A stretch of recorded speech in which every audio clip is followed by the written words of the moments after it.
and the biggest selection in the region. Your journey doesn't stop here, and neither do we. Here tomorrow, here for every mile ahead. Visit us in Rapid City or Somerset or online at DakotaDiscountRV.com.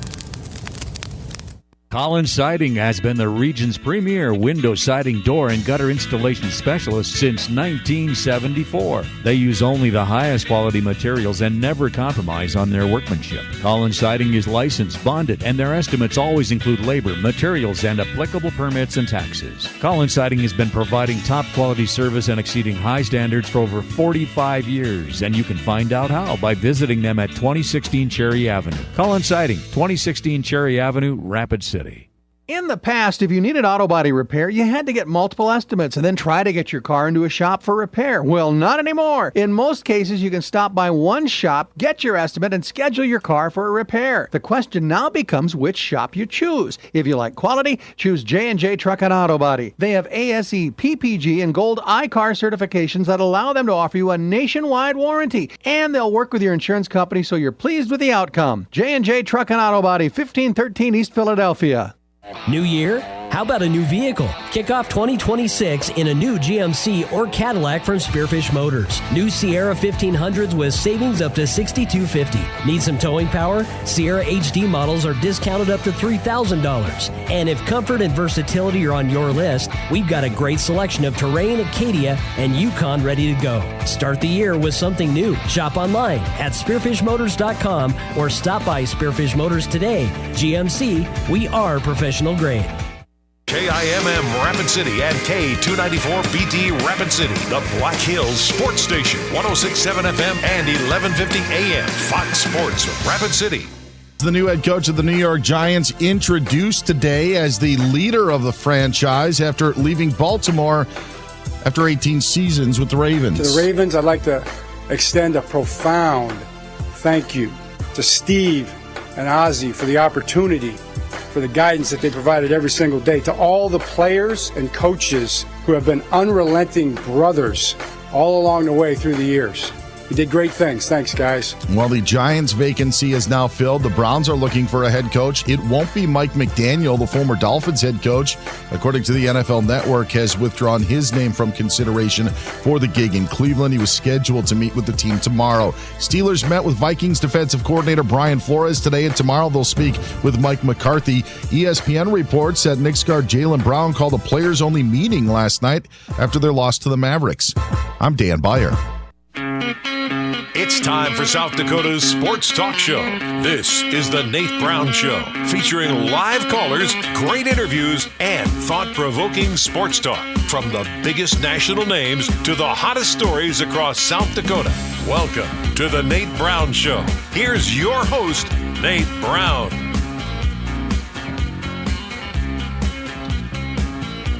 All right, welcome in. Good Tuesday afternoon. Thanks for being here. The Nate Brown Show is live.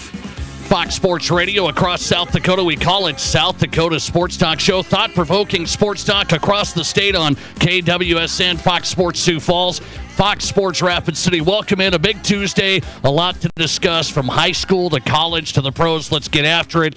It is always a great day in South Dakota. We know that. So thanks for making this show possible. The Nate Brown Show streaming right now on X. Follow us. Watch us live. If you can't catch us on the radio, we're on X at Nate Brown Show. Follow the show. Interact with us. We check that throughout the program. So go there, follow us, and watch us live in studio at Nate Brown Show. That's on X. The Nate Brown Show on YouTube. The channel's live right now. Archive shows are there. Good show yesterday as we got the week started.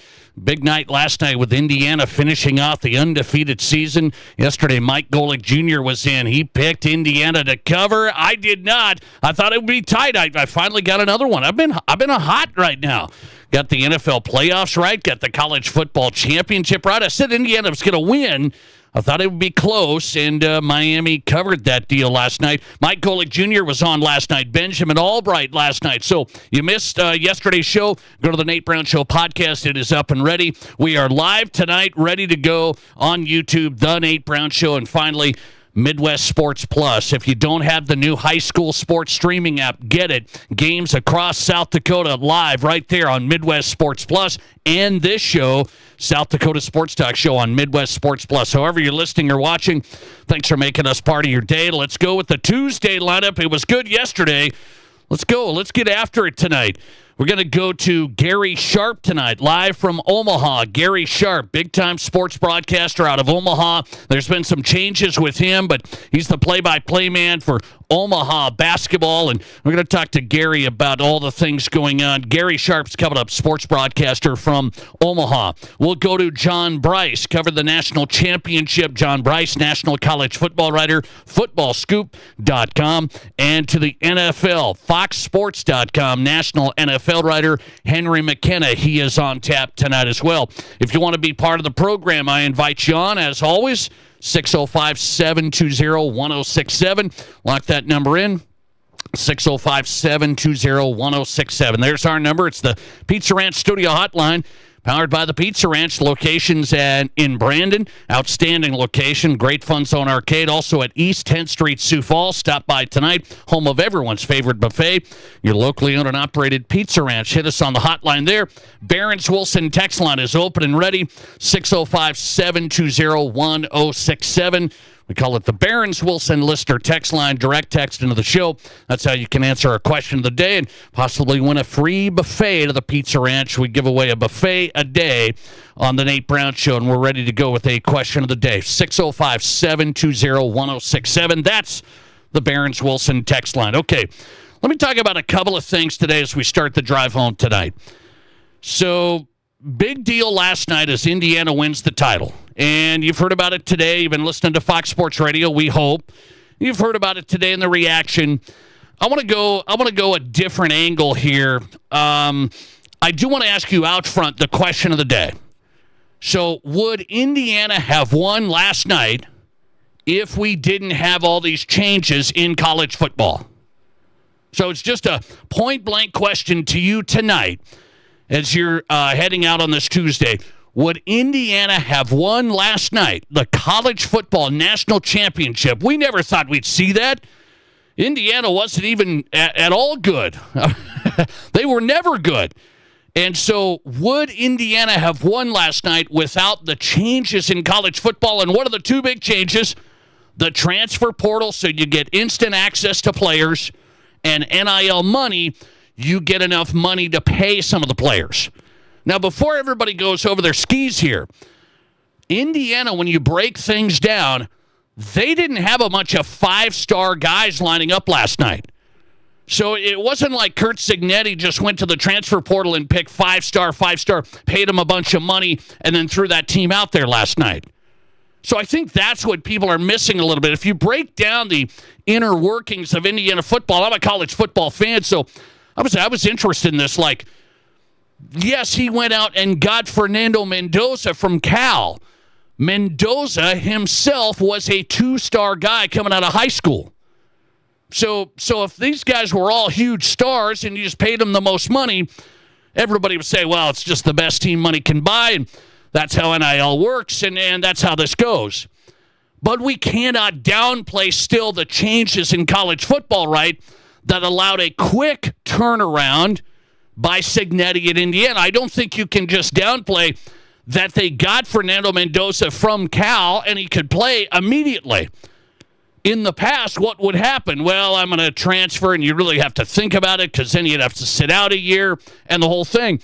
So here we are, and I love hitting this thing too. I love smacking the NCAA. I love hating the no rules, the mess that's going on. People transferring here and there, and it's the best, you take the best money and the whole thing. I hate all of that. I love hammering all of that. But then as I'm watching this last night, I'm going, I think we loved the Indiana football story. We loved the Indiana story last night, right? Who didn't love that last night? Indiana out of nowhere. I'm a huge fan of Fernando Mendoza. I love the character and how he talks and, team first guy and the whole thing. I mean, I love that. And then Cignetti's kind of this, mad scientist, and he's just a football guy, and he's tougher than a $2 steak, and he's not a look-at-me guy, anything like this. He's just a football guy. And so everybody's all of a sudden like, man, this is cool. Indiana got this thing done. And it is. But nobody will admit it today. Not too many people will admit the changes of college football allowed Indiana to do that last night, correct? So Let me ask you that question right out of the gate. Question of the day on the Nate Brown Show tonight as we get started on this Tuesday. A lot to cover, some great guests coming up. Do you believe Indiana would have won the national title last night without the changes of the portal and NIL in college football? Do you believe they had the coach? They got the right coach, Cignetti. They got the right players. He brought some guys from James Madison even. I mean, he had some of the guys stay there that were at Indiana. He said, hey, hang around here. We're going to change this thing around. So he kept some of the players. He brought some JMU guys. And, yes, they went transfer portal. And, yes, they do have some NIL money. They just aren't just throwing the ball out there. But I will point out, did Cignetti, is he one of the only guys that could do something like this? Because I ask you this, even with the changes in college football, how did Indiana get that done last night and the season 16-0, and we're still spinning our wheels trying to figure out how the Huskers cannot get out of 7-win purgatory? How does that happen? So if it can happen in Indiana, they went from nothing to the top. They went to the top. So I can't just point out it was just NIL, it was just the transfer portal. You do have to acknowledge that that's how they were able to get that done, correct? They were able to get that done that way. But how come Nebraska and teams like this, programs like that, cannot go to the Indiana level? Does it make you take a step back, by the way, as well, and say, hey, what is wrong with Nebraska? Maybe if Indiana can do it, why can't Nebraska do it? By the way, let's go to the poll question. You want in on the question of the day on the Nate Brown Show? Answer that one for me. Easy answer, right? Would Indiana have ever won the national title without all the changes to college football? Do you believe they have the right coach and the players? That's just what it was, a magical run. Or was it because of all the tweaks and changes to college football that allowed them to turn this thing around? That's my question of the day, 605-720-1067. I got 86% of the audience checking in saying Indiana would have never won the national title without the changes to college football. 86% of you on X voting, no way. Hoosiers never win a football title without that. 14% of you say, no, they still had to have the right coach and players. So it wasn't because of all the changes that allowed them to do that. They still had to have the right coach and players. But 86% of you are acknowledging, and it is, it's not a trick question from the Nate Brown Show, but it is both. It is absolutely both. Indiana had to have Cignetti. Cignetti had to identify Fernando Mendoza. By the way, did you guys even know Fernando Mendoza was a guy before this year started? I'm going to say no because I didn't really either. I'm talking to these college football writers like every day on the show. People are like, hey, I think Mendoza is pretty good out of Cal. I mean, they got a better quarterback now. Nobody knew Mendoza was who he was, and then he just exploded. I mean, no turnovers, efficiency, an athlete, an arm, and he's going to be the number one draft pick in the NFL. So that's what you got to admit. Cignetti made the difference, and yes, he could get Mendoza right away. So Indiana doesn't go from the bottom to the top without the changes, but they don't do it without Cignetti, the talent evaluation, the identification, the whole thing of how he put the team together. Because it wasn't just NFL guys, and he said it last night. He said, we're not going to have a ton of NFL draft picks. And they're going to have the one pick. That's an important one, the QB. He says, but through the roster, it's not going to be a ton of guys. He said, we came together as a team, common goal, the whole thing. So there is still a little bit of that team stuff in college football. At least it felt that way last night with Indiana finishing off the run. You tell me. By the way, if Indiana can do this, let me ask you one more tonight. If Indiana can do this, do you believe the Huskers could do this? And this is the one I'm having a tough time with, because we see how you can go from 0 to 100 quick, right? but you do have to do it exactly the right way. Cignetti deserves a ton of credit. He identified the right players, how to put it together, had some old guys, the guys that were in here, 5th year, 6th year seniors, some of these guys. And he did it right. If Indiana can do it, why can't Nebraska do it? Does this revive some of these programs like the Huskers? Why can't Minnesota do it? Why can't Iowa do it? Iowa's been right there, 8 wins, 9 wins, and that's it. They just can't get to the top of the Big Ten. How did Indiana do it? And the Huskers, they have resources. They have everything behind them. How can Indiana do it and Nebraska can't? That's something that's willing. You got to be willing to discuss it. You got to be willing to think that through a little bit. What's happened to Nebraska where I asked this question years ago on the program. I asked you guys, can Nebraska ever get to the top? Can they get there to the Tom Osborne days? And most of the people said those days are long gone. So I asked that question years ago. Will Nebraska in this new college football era get to the top? Tom Osborne style, right? That top. And most people said, it's just, you're not going to be able to do it. And then we proved this year, Indiana could do it. That's wild. So this has to give Husker fans, I don't know if it's a good thing or not, because they think, well, if Indiana can do it, what's wrong with the Huskers? And you might be saying, hey, Nebraska has everything. We could do this too. Not as easy. It's easier said than done, as you could see. And Cignetti and Indiana got it done. It's amazing. I mean, that's an amazing story in college football. People want to point to, well, it's only because of this. It's only because of the money and the transfers. And that's not the case, because where's Nebraska and these other programs in this mix? You tell me your question of the day answer. We'll get those on tonight on the Nate Brown Show. By the way, here's the deal. I got Gary Sharp coming up, sports broadcaster from Omaha. I'm gonna dig into this a little bit. Can the Huskers get to the top like Indiana, or is that just wishful thinking? It's not easy. I get it. Is this just a one-off for Indiana? It may be, honestly. I don't know. It may be. Fernando Mendoza, lightning in a bottle, perfect storm, the Heisman Trophy winner, Cignetti. He had all these recruits. He identified them. I don't know if this happens again. Can the Huskers get to this level? It's a big question, I think. Gary Sharp's live from Omaha as we get the Tuesday program going. A lot to discuss tonight, including some high school football stories that are out there I'm going to touch on before the board of directors meeting tomorrow.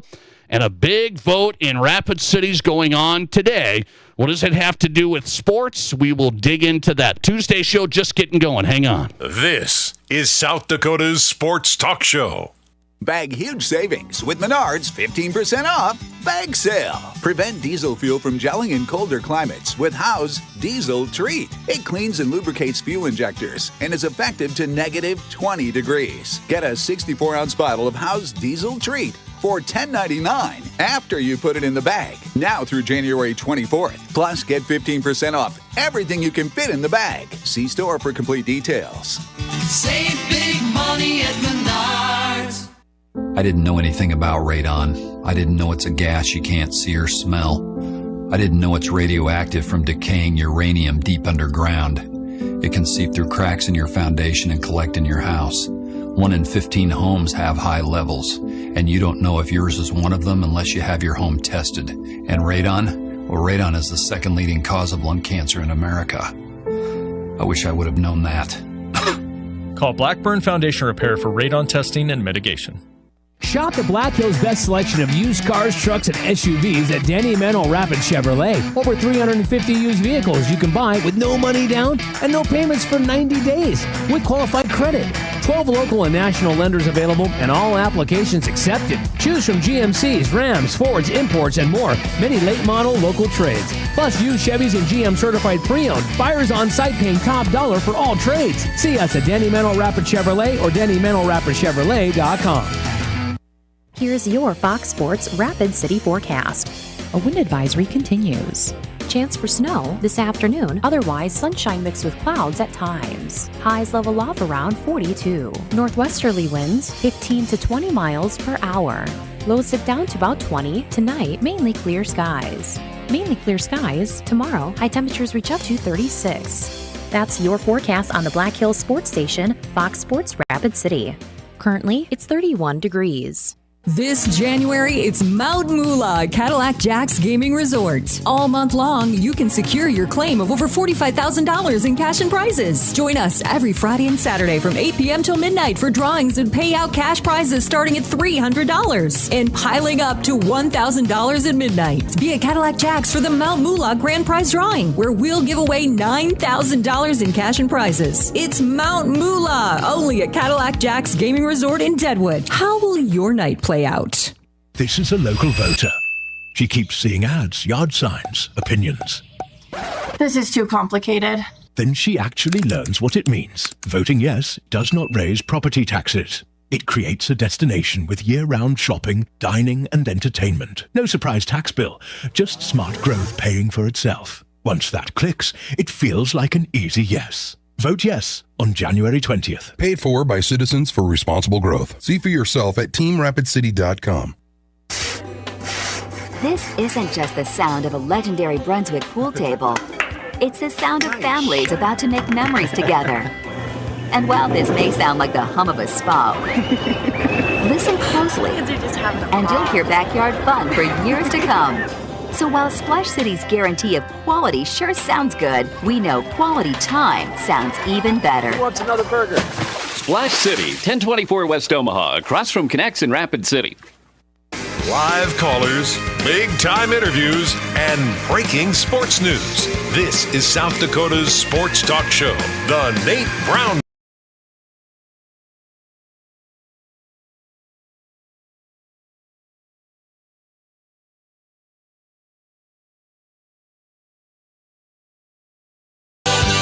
Well, welcome in. The Nate Brown Show is just getting going on a Tuesday across South Dakota. Fox Sports Radio, KWSN Sioux Falls, and Fox Sports Rapid City. The Nate Brown Show live, powered by Trav's Outfitter. Great to partner with these guys, man. Brand new store on Campbell Street in Rapid City. Trav's Outfitter. When you're looking for work boots, when you're looking for Western boots, the staff knows what you're looking for. This is the place. Experts in work and Western footwear. If you're on your feet all day, fit matters. Don't mess around. Get into Trav's. Family-owned, South Dakota, independent retailer. They're independent. They're proud of it. Hit TravsOutfitter.com. Take a look right now and drop by the new location, Campbell Street, Rapid City. Trav's Outfitter, your stock show headquarters. Best selection, best service, no BS. That's it. Trav's.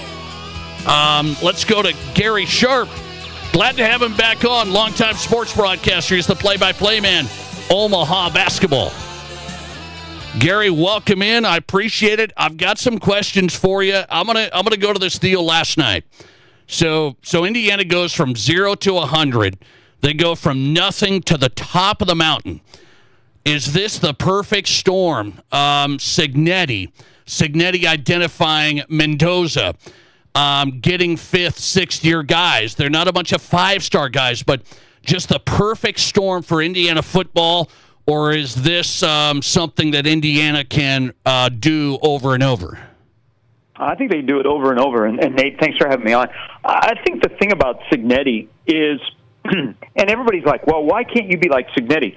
He might just be a unicorn. I mean, he is really, really good at identifying elite talent on his coaching staff, teaching football. I mean, they are a darn near flawless team. I think they went well over 1,000, their last 1,000 snaps without fumbling the football.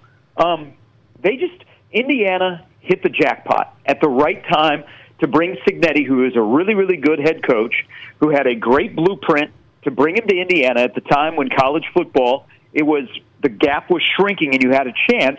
They had some funds, but they also, and this is where I think it's a little bit disingenuous about Indiana football. Yes, Mark Cuban and others stepped up, and they have one of the largest, if not the largest, alumni base in the country. But you remember, football was not a thing. People at Indiana used to go to games to see the other team play. Oh, man, we got Ohio State, Michigan, or Nebraska's coming to our stadium. We can see them play. Well, everything aligned with a hire that people at the beginning went, I don't know, because he's a little bit older. I don't know if that will work. And, it's Indiana. Well, they hit the jackpot. But I think it's disingenuous to say, well, the only reason they are good is because of the portal, because of the NIL. they're really, really good because of the guy that's in charge of the football program. He's a really, really good football coach. And you might be able to replicate the amount of funds that you pay for a roster, but do you have Cignetti and what he's able to build with a staff and a team? That's the hard part, but it's pretty amazing. I mean, I never in my lifetime thought I would see Indiana football reverse, where we talk about Assembly Hall was packed to watch a football game last night and not a basketball game. Yeah, it is wild. And so I asked my audience tonight, Gary, I said, who should get the credit here, meaning what's the biggest factor? What is the biggest factor? The NIL and the portal, the changes to college football, or Cignetti doing, having the right coach and the right players? And my audience is saying Indiana would have never won without the changes to college football. Is that fair?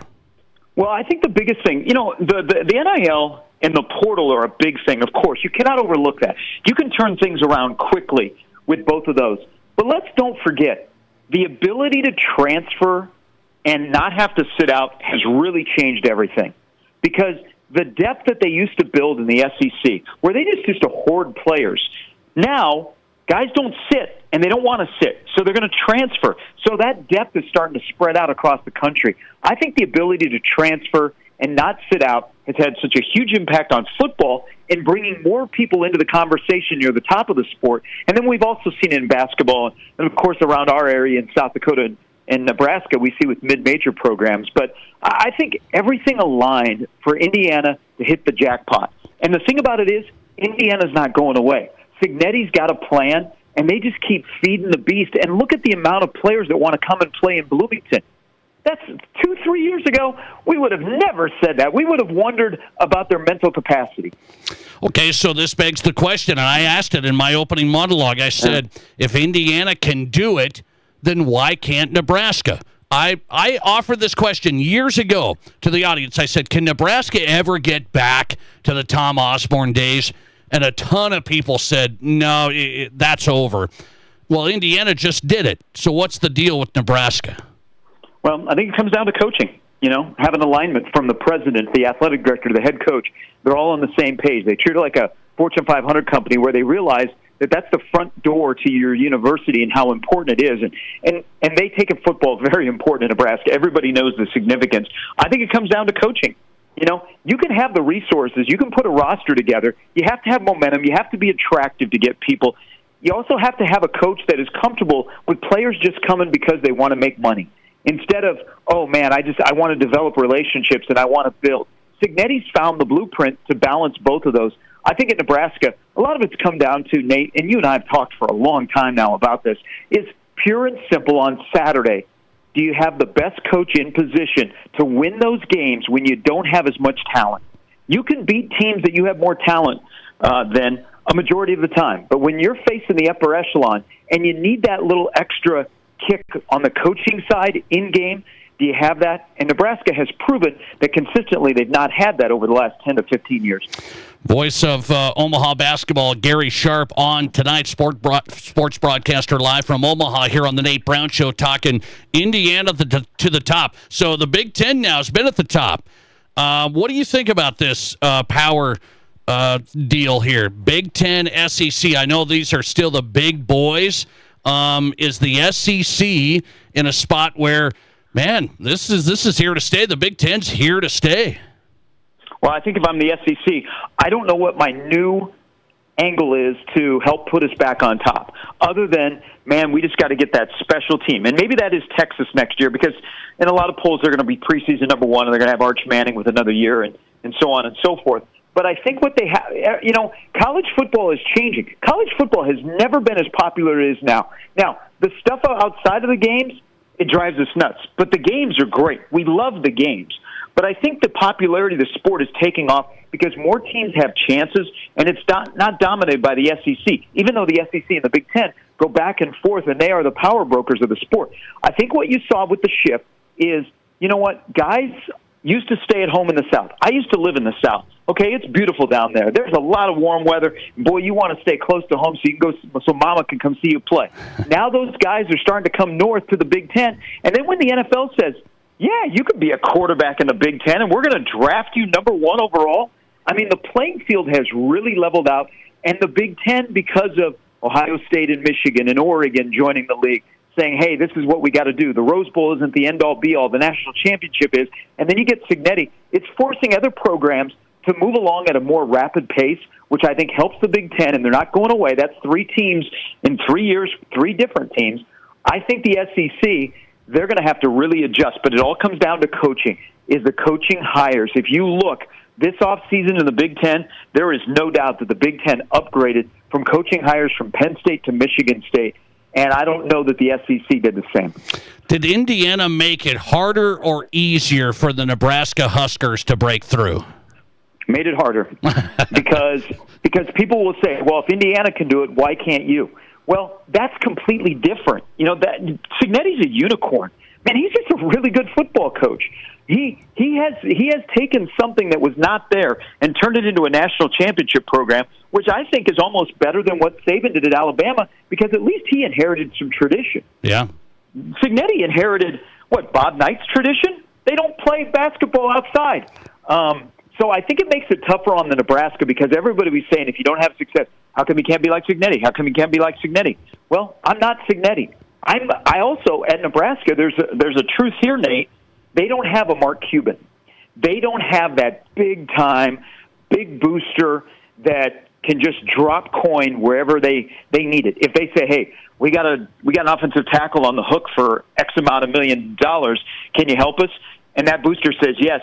Nebraska doesn't have that. They also don't have the Cignetti intensity and consistency where in games you're not going to flinch. And that's what they got to search for. I don't know if Matt Rule is that guy. He's 19-19 in 3 years. We've seen his in-game stuff. But I think they definitely have the resources. Okay. They have more tradition. But it's what have you done for me lately now in this sport? And Indiana's done much more in 2 years than Nebraska's done in the last 10. Gary Sharp is on tonight, South Dakota Sports Talk Show. Great broadcaster live from Omaha. So one more on this. I got a text from a Nebraska fan last night. They texted me that said, hey, Indiana just won. That means Nebraska basketball at 18-0 is they're going to win the tournament. What do you say? Hey, so that's the comp. So Nebraska basketball has never won an NCAA game, Nate. I mean, it's Northwestern has won a game, but Nebraska basketball is having this year that some people are still like, whoa, 18-0? Yeah, they're 18-0. And their ranking matches how good they are. They're one of the top 10 teams in college basketball. Wow. But Nebraska winning the national championship, I think, would be a good comp. But it's interesting because a lot of people look at Indiana basketball and Nebraska football, and they compare them because they had an iconic figure as a head coach, and they had so much great success that they've been chasing for so long. And now maybe both of those schools with their recent success are flipping, where Indiana talks about football and Nebraska talks about basketball. But it's one of the great stories in college basketball. It's not the story is what Nebraska is doing on the hardwood. Yeah, it's wild, actually. I think it's underreported. I know it's Nebraska basketball, but they're 18-0. I had people up here that didn't know that. They're like, what? Yeah, they're 18-0. Yeah. They're ranked number 7 in the country. So maybe they don't win the national title. You have to have a lot of things go right to win the NCAA tournament. But do they get that first tournament win? Do you feel that? Yes, they're built this year where, we always talk about matchups in the tournament. I think they're built where any matchup, they're really, really good. I've equated them to, we use the term 5-tool baseball player. I think they're a 5-tool basketball team. They've got everything taken care of. They're a well-put-together team. Are they on the level of, let's say, Arizona? Are they UConn? Are they Duke? We don't know yet, but they're a really, really good basketball team that I think will get their first NCAA tournament victory this year. But the PTSD of Nebraska basketball fans is like, oh, gosh, we're going to be a number 2 seed, and we're going to play that 15 seed, and all of a sudden Norfolk State's going to knock us off. But not this year. This is the year that Nebraska gets at least one, and you know what? They're built well enough that they could be a second weekend team as well. While I have Gary Sharp, I have to do this. I respect you a lot. Great basketball broadcaster, great play-by-play man. So you're going through some changes right now, Gary. You're going through some changes, and I want to know this sports media landscape. Myself, I used to do this radio show just sitting in a studio. That's it. Now we're streaming here, and we're on YouTube, and we're on Twitter. Sports media is changing. You know that. Where is it going? Is it going in a good place? Well, yes, and I'm going to say this. I'm a guy that grew up in radio and currently not in radio, but now I'm on the podcasting side. So we in radio, like you, Nate, we also are involved in podcasting. So I'm a radio guy first and foremost. You're on two great stations in the state of South Dakota that support good local radio and good conversation like you deliver every night. So I'm a big fan of radio. I think radio has to adjust with the changing media landscape when it comes to sports, where we have to meet everybody where they're at. And we'll do that. I mean, we have enough, people are talented enough, they will do that. But it is shifting. You have to stay ahead of the curve and, find a way. What is that next thing? Is it podcasting? Is it TikTok? Is it, wherever it's going to be? But I still believe in radio, even though I'm currently not in radio. I'll be back in radio soon. But, there's so many different avenues to get our content for us to deliver our word and have great conversations like we have every time I'm on with you. How about the content itself? Here's where I'm at. I'm a sports radio guy. We talk thought-provoking sports talk. Then there's shows, the Pat McAfees of the world, be honest. They're talking some sports and then what I watched last night, what I did here, what I'm eating. What do listeners want to sports radio? What do listeners want? I think that first and foremost, Nate, they want to be entertained. Your listeners are really good sports people. They like your opinions. They like your passion.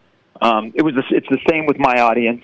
But they want to be entertained. And so you have to find that right mix, of hardcore sports guy. Can you also mix in pop culture? Can you entertain? But you know what? At the end of the day, the thing that makes sports fans so great and so passionate is they're authentic with their passion. And I think that's what they're attracted to as people that are on the radio or on a podcast or whether. Are they authentic and are they talking about things they want to hear? And, you make people think. I mean, I think I do that as well, and that's what draws people into the conversation, and then they keep the conversation going. So I'm a big fan of this business. I think we all evolve day by day. It's kind of crazy how it changes by the minute, but it's here for a reason, and we all love what we're doing, and we'll continue to do what we're doing and do it well like you do. I look forward to hearing you soon. Gary Sharp on tonight here on the Nate Brown Show live from Omaha. Play-by-play man, he's got USD coming to town in Omaha for basketball tomorrow. Gary, it's good to have you. Will you say my Broncos win or lose Sunday? Oh, whoa, you saved that for the last.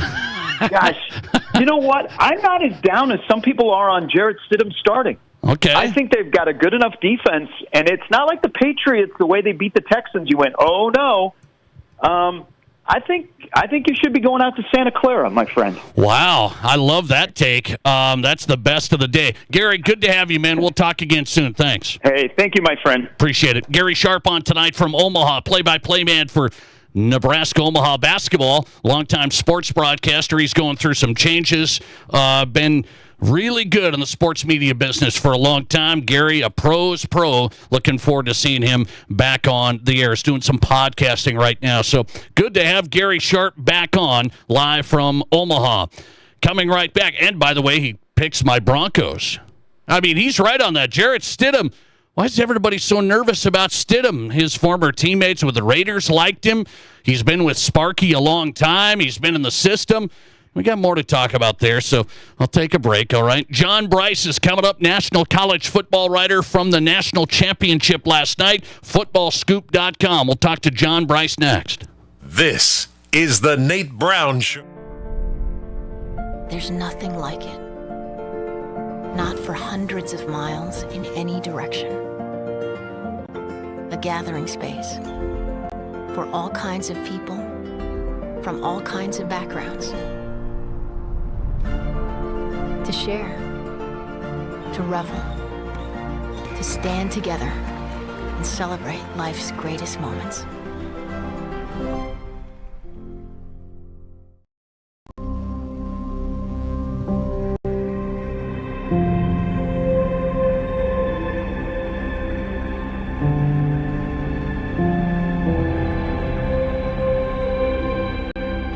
We are number one.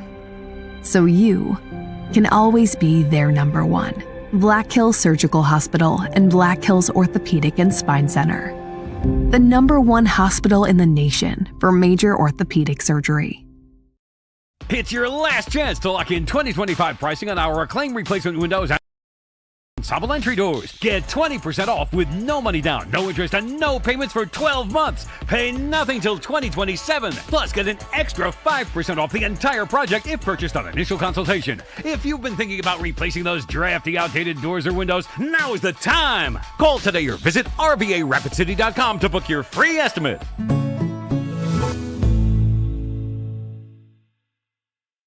What do you call a place? It's one of Deadwood's largest casinos, but is it really a casino?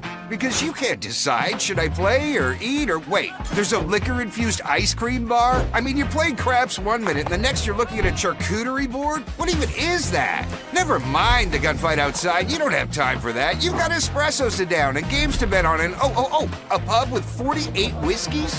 What do you even call a place like that?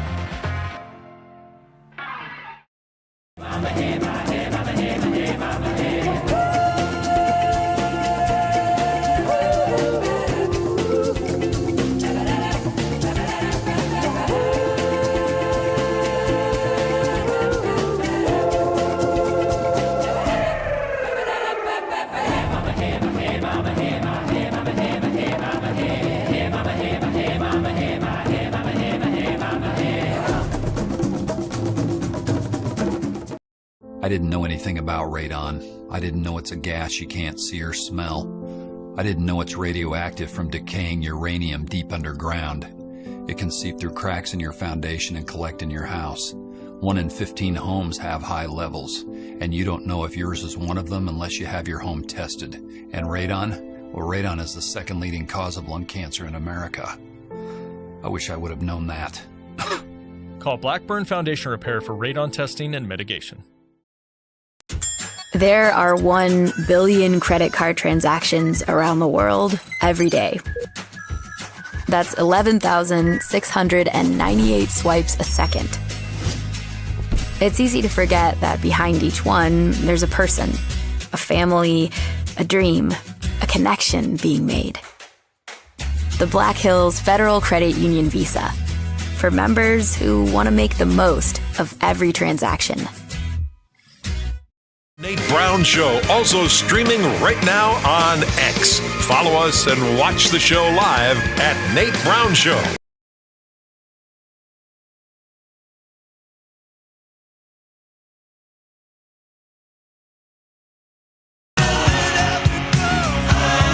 Welcome back in Your Sports, Your Show, the Nate Brown Show live Tuesday edition, South Dakota Sports Talk Show. It's always a great day in South Dakota. Say it with me. Thanks for making this show possible across the state. Fox Sports Rapid City and KWSN Fox Sports Sioux Falls. Question of the day tonight. You want to shout at a free buffet to the Pizza Ranch, our partners at East 10th Street, Sioux Falls, location in Brandon, home of everyone's favorite buffet, the Pizza Ranch. I got a buffet, a free buffet a day from the Nate Brown Show. We're hooking you up with the Pizza Ranch. Got to answer the question of the day on the text line tonight. Would Indiana have won the national championship without the changes in college football? Would Indiana have ever won the national championship without the changes in college football? Our question of the day, 605-720-1067. Text it in for your shot to win a free buffet at the Pizza Ranch tonight. John Bryce is on. I'll ask him that right away. National college football writer.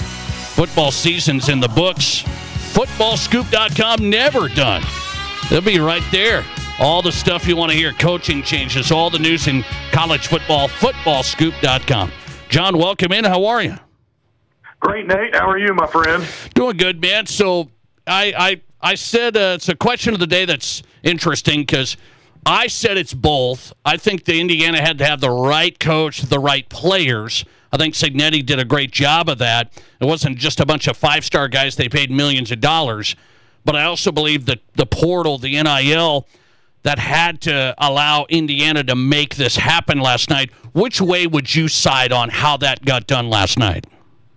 Yeah, I don't think it's either or. I don't think one is mutually exclusive from the other one. It took a coach who has been a proven winner at every level and proved to be capable of winning at college football's highest level sooner than anybody would have expected. But it also took the ability of bringing guys in from the transfer portal. And I think that's as valuable for establishing his culture in year one as it is on the field, Nate, because you brought so many guys from James Madison that the locker room turnover still had a nucleus of players who knew exactly what to expect, who knew what the standard was, who knew how to carry themselves, what Coach Cignetti and company's demands would be.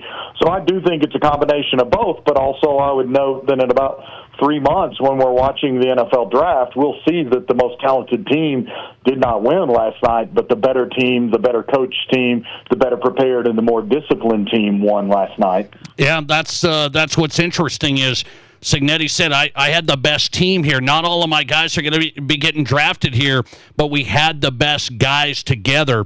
Now, I will say this. Did we know about Fernando Mendoza like what he did this year? I know he was solid at Cal, but I think most of the casual fans would be like, I didn't think Mendoza was going to be the Heisman Trophy winner in the first round or the first draft pick in the NFL.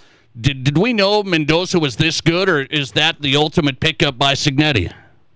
No, I think that's the ultimate pickup by Cignetti and company. And, of course, their general manager, Matt Wilson, just won our Football Scoop General Manager of the Year award, the inaugural award, but it was voted on by his peers around the country. And, frankly, it was a landslide in voting for that inaugural award. And we've done Director of Player Personnel of the year before. This was the onset of the GM award. And, again, he won it going away. I thought that Indiana would step back this year because I thought there would be a bit of a less elite play at quarterback than what they got from Curtis Rourke a year ago. Not because Curtis Rourke was so sublimely talented, but because he had played so many games at Ohio and he'd been in some big spots and he had just done so much and been in a winning program. Mendoza had been in the Cal program that has often been an afterthought in the ACC and didn't always have the most resources devoted to it. So, no, we did not know he was going to be that good. Forget saying we thought he would be a Heisman Trophy winner. I wouldn't have expected him to be top 10 in the Heisman voting. Isn't that wild? And Fernando Mendoza, the best QB in the country, Heisman Trophy winner, and now national champion. If you're the Raiders, do you pick him? No argument. I don't know that yet, Nate, because honestly, had Dante Moore gone into the draft, I would have sided with having Dante Moore as my number one quarterback available in the draft and the guy that I would most want to build my future around as an NFL franchise. He's going to be drafted very high. Will the Raiders take that pick on Mendoza, or will they trade it away and try to do something in free agency? I'm not certain exactly how that plays out yet. I think he's going to stand as the number one quarterback prospect in the draft, but I just got back from the AFCA Coaches Convention in Charlotte last week and was with coaches from all across the country at all levels of college football, but some big-time coaches, and it's a very divided house on whether or not Francis Mendoza deserves to be the number one pick in the draft. And I point-blank had an agent tell me he believes that the franchise that drafts Mendoza in the first round very much risks setting that franchise back. So that might be one of those takes we revisit in 3 to 5 years, Nate, and laugh about. That's interesting because did Mendoza make Indiana, or did the team around Mendoza elevate him?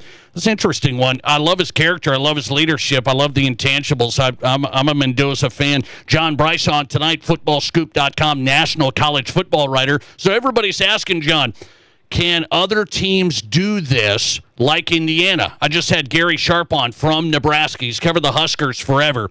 And people ask, well, wait, if Indiana can do it from nothing to the top, why can't Nebraska? Can they? They can. I would say Indiana winning in football, frankly, Nate, is like Nebraska winning in basketball. Like, none of us really ever thought we would see this, but the era of college athletics that we're in, lends itself to new teams rising to the top. And we saw Indiana crash the party last year and break all the way through. This year, Ole Miss, even despite losing its coach and having a guy that had never been a head coach since like the D2 levels, in Pete Golding, was able to win a game and honestly should have won a couple of games or 3 games in the playoffs and advanced beyond that. So the expanded field and the ever-widening budgets and financial commitments are bringing newcomers to the party. Okay, I want to ask you about next year and moving forward. Will we have some of these changes coming? Are we going to get serious about reining in the NIL, or is it just going to be everybody spending whatever they can now to keep up? Ohio State's going to go even spend more now. I mean, these guys are going to get after it. They see Indiana win the thing. Is there changes still coming of reining in the spending? There are changes coming, but I don't know when they're coming, and I'm skeptical that any meaningful change would arrive prior to the kickoff of the 2026 season, which week 0, I believe, is August 29th of this year, and there's already some compelling matchups that weekend. I would be stunned if there's enough able to be enacted that would impact how rosters are shaped and paid in the coming 8.5 months. I do think that we're trending closer to change that could have ramifications in time for how 2027 rosters are constructed. But again, at those meetings last week in Charlotte, the head coaches meeting, the overriding thing, I talked to about 9 different sitting FBS head coaches. They all told me they had never been in a meeting like that where they met for 4 solid hours and only discussed one topic. And that one topic was not NIL payroll or anything else. It was expanding the competition calendar for redshirt years and moving that out to 9 games, which they voted on unanimously, and will go before the competition committee and try to get that passed later this year to where a player in the fall, beginning this fall, could compete in up to 9 regular season football games plus the postseason and still have 4 additional full years of eligibility left. There was talk about changing the transfer portal very initially, but they said they almost instantaneously agreed to table that talk and keep the portal as it is for 1 more year and then decide. So when you ask that question, I think it's needed in terms of not because guys are making too much money, but you know, everybody out there right now in football is going to try to become the Los Angeles Dodgers. How much can they spend to get a World Series championship / how much can they spend to get an NCAA football championship? Indiana didn't remotely spend the most. We've outlined that. But that's what teams are going to do because Texas Tech made it. Texas Tech had the most expensive roster in the history of college football, and it made the playoffs. They're doubling down and trying to get back there again. Why is the big thing wanting to have those red shirts play so many games and not burn up a year? Essentially, they almost want like 5 years, essentially. Why is that the big thing? Does that hurt high school recruits? I don't think it hurts high school recruits. I think ultimately it helps them have a chance to play more. I think coaches believe if guys can play up to 9 games in a year, then they've got a better chance at roster retention. So there's some belief that expanding it like that, Nate, could lend itself to a little bit more roster stability because you'll be able to work some more guys into more games and show them that they're being developed and that they can be a part of future plans. And also, it is also about the flip side of that coin, and you're not going to keep guys for 5 years anymore, especially with one of those years as a redshirt year. Like, best case scenario, you might keep a kid 3 years who redshirts in your program and graduates and then goes and spends his final 2 years somewhere else. So there's a lot of motivations for it, but I do believe it's in the best interest of the student athlete because the flip side of that is we've heard all the talk, we've discussed it before on your show about the whole 5-for-5 notion, and the coaches I spoke to last week when I first asked them, so hey, what about 5-for-5? They sort of jokingly said, shh, don't say that. We're not saying 5-for-5 anymore because it's just going to open itself up to lawsuits, and then it'll be 6-for-6 and 7-for-7, and soon you'll have guys wanting to go to college and play 8 years. So that's why it's a way to get kids more college experience. They already get 5 years to play 4. This is just redefining what that parameter is for that extra year within your 4 full seasons of eligibility. Last one for John Bryce on tonight after Indiana wins the title. We never thought we'd see it. Are they a perennial power now? I'm not saying like win it every year, but they're a playoff perennial power, are they? Indiana, you ask? Yeah. If Indiana's a playoff perennial power? Yep. Yeah, I think as long as they keep Signetti, that they're going to be well positioned for it.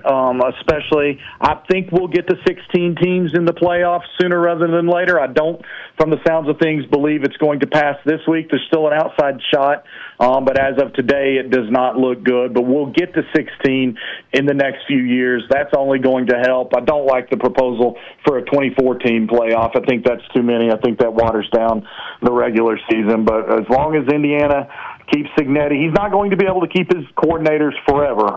Chandler Whitmer, his co-offensive coordinator, is a budding superstar. Shanahan, as offensive coordinator, is going to get head coaching opportunities. He probably could have had some this year if he wanted them, along with Bryant Haynes. They're signed up for at least one more year, but Indiana did lose its strength coach this morning to the University of Tennessee, which is a significant blow because he's taking 2 top assistants with him. So, again, you get to the top and you do things that have never been done before. People start pulling at your tree, and Signetti's seeing that firsthand right now. Follow it at footballscoop.com. The offseason just getting started. John Bryce, national college football writer, on tonight. John, we'll talk again, man. I appreciate the time. It's a fun season. Thanks a lot. All right. Thanks, Nate. Talk to you soon, buddy. Appreciate it. John Bryce in tonight, national college football writer, live from South Bend, back in South Bend. Footballscoop.com. Find him on X at John D. Bryce 1. All right, let's see. Question of the day. If you want a shot at a free buffet to the Pizza Ranch, text us on our question of the day tonight. Buffet a day from the Nate Brown Show. Do you believe Indiana would have won the national championship without the new changes in college football? I.e., transfer portal, you can play right away. NIL, you can pay some money. They didn't have all the money in the world. I mean, they had enough. They didn't have all the money in the world. You know, some of these teams, Texas Tech had a huge amount. Oregon had a huge amount. So Indiana had enough, obviously, but do you think they would have won, though, without the changes of college football ever? Do you think Indiana would have ever made it to the top? That's our question of the day. Listener reaction from James. Here it is. In the past, once Indiana got to be a 9-win team, some SEC school would have backed up the Brinks truck and Signetti would have been gone. Might still happen, but there's proof you can win at Indiana now and may keep him. So Signetti is the guy that put it all together. Got Fernando Mendoza, took him from just kind of a transfer from Cal to now maybe the number 1 pick in the NFL draft. It's wild. So listener text coming in, no way Indiana would have had no chance. That's why college football needed change. All right. You tell me. The audience is sounding off here. 84% of the audience votes no way. Indiana would have never won without the changes in college football. So with the bad comes the good. It was entertaining, really entertaining. Indiana, Miami last night. That was good stuff. And you think Indiana would have never won. Well, Signetti was a part of that. You can't just say it was all NIL or all transfer portal. Signetti was a big key here. I think Signetti in identifying the right players, not just paying the players. So, okay. Big vote in Rapid City today, right? Maybe you're getting off work, you're getting ready to vote. It's a big tiff in Rapid City. Does it involve sports and the future of youth sports and what's going on here in Rapid City? There's a lot to discuss there. I'm not going to break everything down, but I'm going to tell you my read on the sports side of this coming up. This is South Dakota's Sports Talk. There's nothing like it. Not for hundreds of miles in any direction. A gathering space for all kinds of people from all kinds of backgrounds. To share. To revel, to stand together and celebrate life's greatest moments.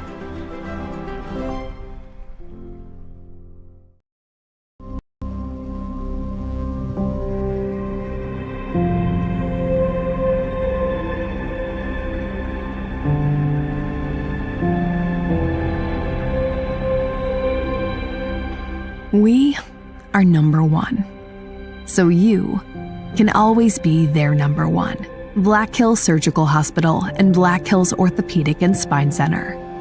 The number one hospital in the nation for major orthopedic surgery. It's your last chance to lock in 2025 pricing on our Acclaim replacement windows and ensemble entry doors. Get 20% off with no money down, no interest, and no payments for 12 months. Pay nothing till 2027. Plus, get an extra 5% off the entire project if purchased on initial consultation. If you've been thinking about replacing those drafty, outdated doors or windows, now is the time. Call today or visit RBARapidCity.com to book your free estimate.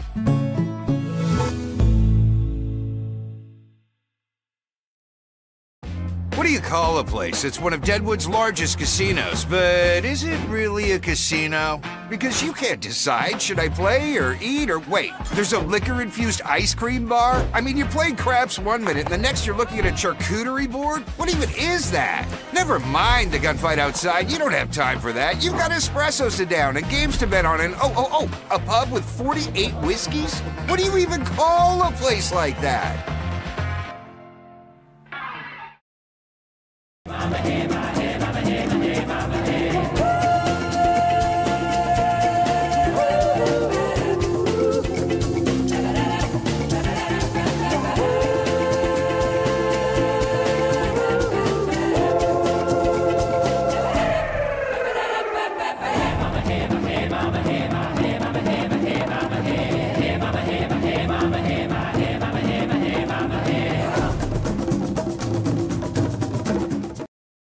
I didn't know anything about radon. I didn't know it's a gas you can't see or smell. I didn't know it's radioactive from decaying uranium deep underground. It can seep through cracks in your foundation and collect in your house. 1 in 15 homes have high levels, and you don't know if yours is one of them unless you have your home tested. And radon? Well, radon is the second leading cause of lung cancer in America. I wish I would have known that. Call Blackburn Foundation Repair for radon testing and mitigation. Are there as many kinds of vehicles as there are kinds of people? We think so.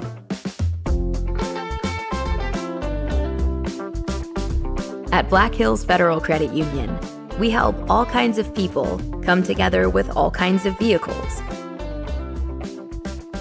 With loans made to fit everyone and every ride.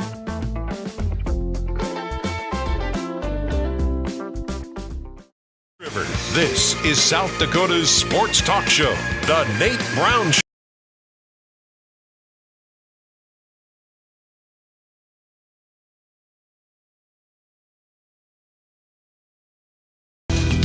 It is South Dakota Sports Talk Show live on a Tuesday. Henry McKenna's coming up, national NFL writer for FoxSports.com. Henry McKenna's in. A lot to discuss. There's a board meeting tomorrow for the South Dakota High School Activities Association. There's one school I've got my eye on, Black Hills Area School. We'll get into that. The Nate Brown Show is on Fox Sports Radio. Glad you're here today. We're live. KWSN Sioux Falls and Fox Sports Rapid City. Okay, what's going on in Rapid City today? Anything? January 20th. You've been hearing about it, I think, right? If you're in the Black Hills, you're in Rapid City area, you've been hearing about it. The big vote, the TIF vote, the Destination District. It's the Destination District, and there's Liberty Land, and so this is to develop as a big TIF for infrastructure, housing, entertainment, dining, destination. And there's also what you've been hearing about is this Rapid City Sports Complex. And so we've had people on to talk about this to try and make sure everybody's up to speed. And on a radio show, you can't get into the fine details. So I hope you guys have done your homework and you've looked at, what is a TIF? What's this all about? This is a big TIF, and what's this mean? Property tax, revenue, generation, and all of that stuff, right?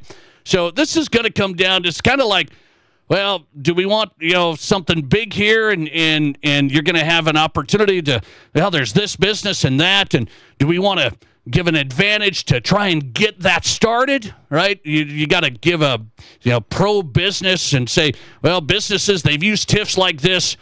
For example, we got Panda Express coming in through a TIF and stuff like that. So This stuff's been done. Now, this is a big one today, and Rapid City voters are voting on it. Just got a listener text, as a matter of fact, here on the program, saying, I'm voting right now.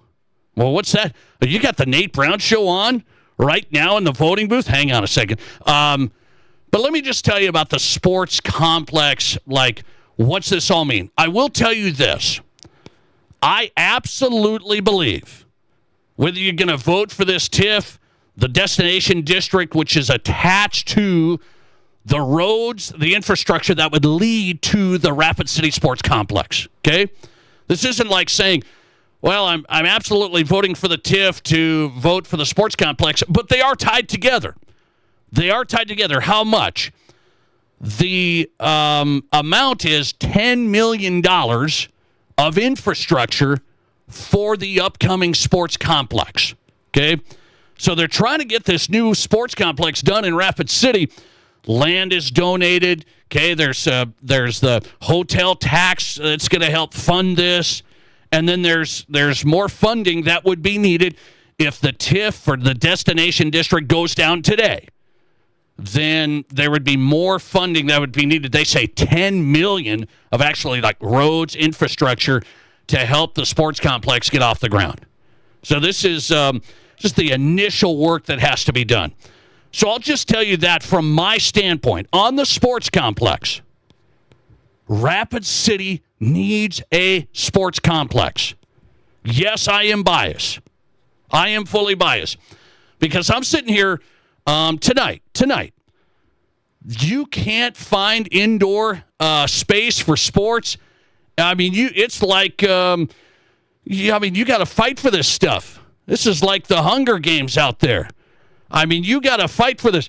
There's no sports complex that has enough room. There's some nice new places that have popped up. There's at least those places have popped up, and some private entity has done that.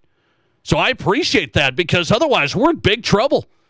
And I only have 2 kids, but one of them's going to soccer here, and one of them's going to basketball here, and then soccer has to be canceled because there's no space. Yeah, we had a practice canceled tonight. Well, we couldn't. You got to go to a church gym and stuff like this. There's not enough space. So the sports complex, for everybody that's not understanding this, the Rapid City Sports Complex would be 8 basketball courts, 16 volleyball courts, an indoor turf field. I mean, this puppy's going to be state-of-the-art. Looks really good. We've had the Rapid City Sports Commission on talking about this. They put a lot of work in on this.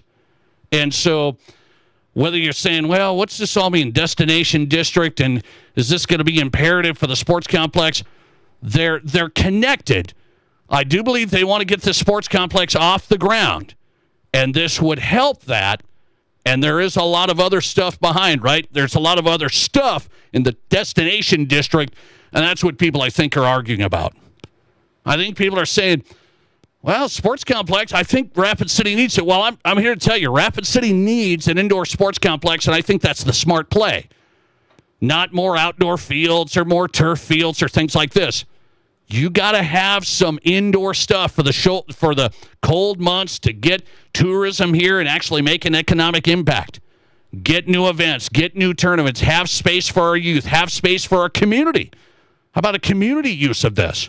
So I'm all in on the sports complex, and if the TIF wouldn't go through today, there's going to be a $10 million gap there that the sports complex sounds like they're going to have to try and figure out, how do we do this from that standpoint? And I think everybody's trying to put it all together, saying, if you had this one big area and you had housing and some restaurants and entertainment and you had some of this stuff put in, the infrastructure would then be there for the upcoming sports complex. So good luck to everybody as you go to the voting booth. Good luck. It'll be interesting to see how this turns out.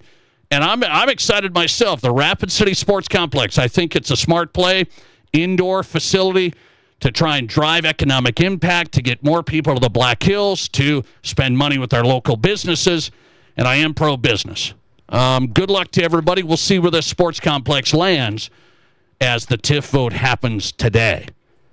Coming right back on the Nate Brown Show, let's go to the South Dakota High School Activities Association board meeting tomorrow. There's a Black Hills area school that I've got my eyes on. And frankly, it's time to make some big changes. I'll discuss next. This is the Nate Brown Show. I got serious about staying fit just a couple of years ago. Now 5Ks, yoga, and smart nutrition are all part of my weekly routine. Part of my eating right plan? Country Hearth Breads. Natural breads with the whole grains and natural ingredients my body needs to perform at its best. Just a slice of toasted multigrain with peanut butter before a workout, and I'm ready to roll. Country Hearth is the easy choice because it's good for me and great tasting too. Country Hearth Breads, baking our best for you. Inheritance, romance, and investment scams continue to plague South Dakotans with high dollar amount losses. They prey on vulnerable adults and swindle consumers out of their funds. Scammers befriend the victim, making it difficult for them to see the reality of what's happening. If you have a loved one susceptible to this type of scam, sit down and talk with them about these issues before it happens to them. If you or a loved one have been scammed in this manner, please reach out to the South Dakota Office of Attorney General's Consumer Protection Division at 800-300-1986. Headed to the Black Hills Stock Show? Then make Trav's Outfitter your first stop. Score $100 off Higher and Tecovas boots. Hui ball caps just $10 and save $20 on Cinch and Ariat jeans. Western wear, workwear, and unbeatable Stock Show savings. All at Trav's Outfitter, your Stock Show headquarters. Trav's Outfitter, find us at 413 North Campbell Street in the old Kmart building. Trav's Outfitter, best selection, best service, no BS. This is a local voter. She keeps seeing ads, yard signs, opinions. This is too complicated. Then she actually learns what it means. Voting yes does not raise property taxes. It creates a destination with year-round shopping, dining, and entertainment. No surprise tax bill, just smart growth paying for itself. Once that clicks, it feels like an easy yes. Vote yes on January 20th. Paid for by Citizens for Responsible Growth. See for yourself at teamrapidcity.com. KIMM Rapid City and K294BT Rapid City, the Black Hills Sports Station, 106.7 FM and 1150 AM. Fox Sports Rapid City.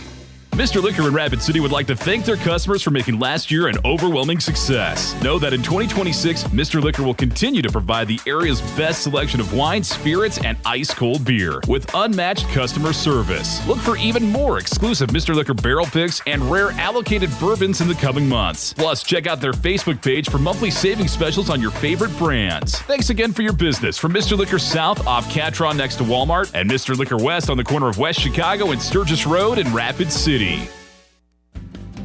Winter's arrived. I'm with Brian from Anytime Auto Sales Service and Detail, and I know you have some great specials right now. Yes, we do. Get an Arctic Start remote system, which we feel are the best in the business, from just $369. From the Ultra Simple with a range of 1,500 feet to LCD remotes that have a range of 1 mile, to our drone mobile unit, where your smartphone will start your car from anywhere on the planet. Technology is just amazing, isn't it? That it is. And right now, save up to $40 on a set of Toyo Celsius 2 tires, what we think are simply the best tire for our area. A 60,000 mile rated year-round winter tire. It's an absolutely amazing tire for South Dakota. So winter performance, and you leave them on all year long? You got it. These tires will perform way better in winter weather than a typical all-season radial. Stop in or call, and we'll go over all the Toyo tire and remote start options available, and we'll do it with the best prices in the area. See anytime.com, and of course at the corner of Highway 79 and East Minnesota.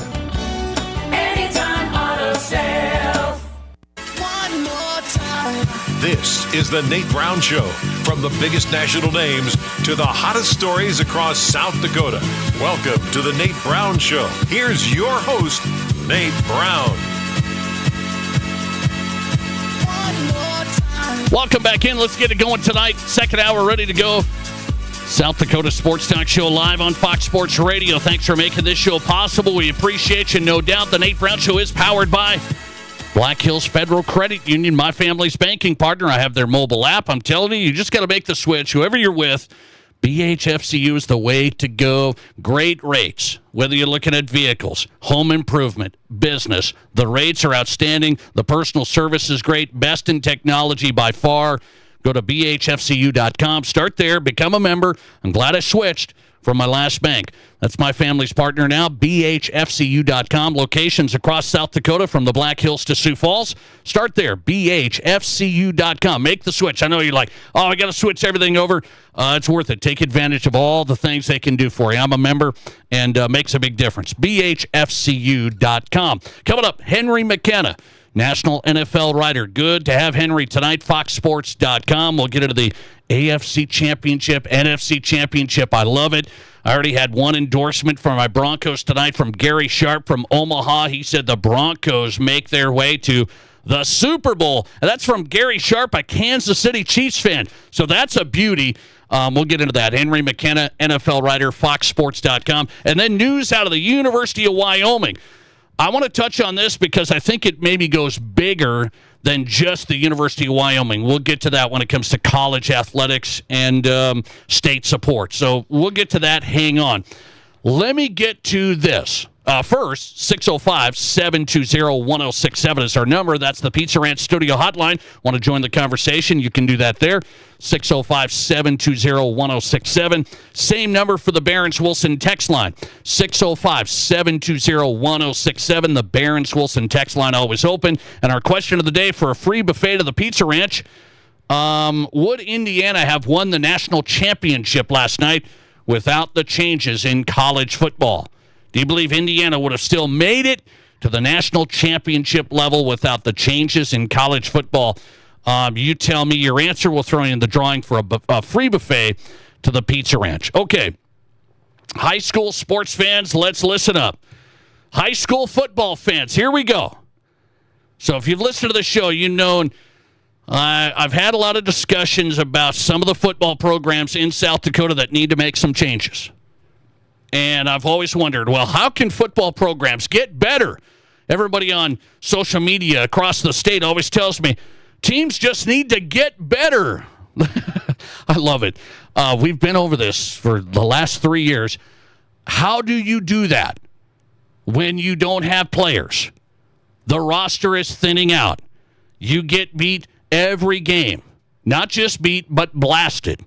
You don't get to the playoffs. Then you try and get players out. You try and build a culture. Then coaches change. Then players move. So how do you get better? It's an uphill climb, and there's one school that I've got my eye on for a board of directors meeting tomorrow. So what's going on tomorrow? South Dakota High School Activities Association board of directors, they're meeting. And one of the items, we'll be watching this, you know, our guy Matt Kearney, best South Dakota high school sports reporter in South Dakota. You know that. Matt Kearney's going to be on this tomorrow. There will be some time for specific schools to discuss where they've landed now in this new enrollment picture. So enrollment's the ADM, they call it, average daily membership. Enrollment numbers have come out for the schools. And so there's some schools that say, well, we can't count this and we can't count that. So some of that's going to be discussed. But here's what I've got my eye on. Are the Douglas Patriots going to reclassify from 11AA to 11A football? Douglas is on this list for a possible discussion on a reclassification of some sort. With this, I don't exactly know how this is going to be discussed, but we're going to be on this tomorrow.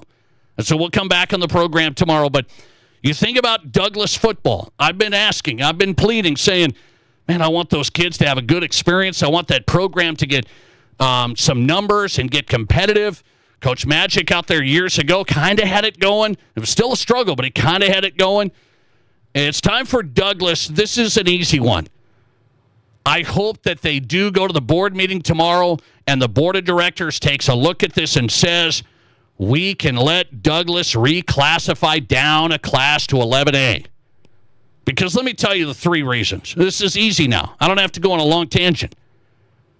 Douglas, according to the new enrollment numbers, they're the smallest 11AA school now. So it's not like we got big dogs here like, oh, this is a huge school. You guys should have a good football team. No, it's the smallest AA school now. So forget about it. They're close to the number anyway. That's number one. And then you got to think about the factors at the Douglas School District. The outside factors, some of their students being in Air Force families, serving the country, being transferred to different locations. They're in, they're out. There's new players in. It's a different circumstance. So, I mean, that has to be considered by the board of directors tomorrow, right? That's number two. And then finally, you have to look at the competitiveness. People just say, get better. Douglas is 1-44 in the last 5 years. Ding, ding, ding. Did you get that? 1-44.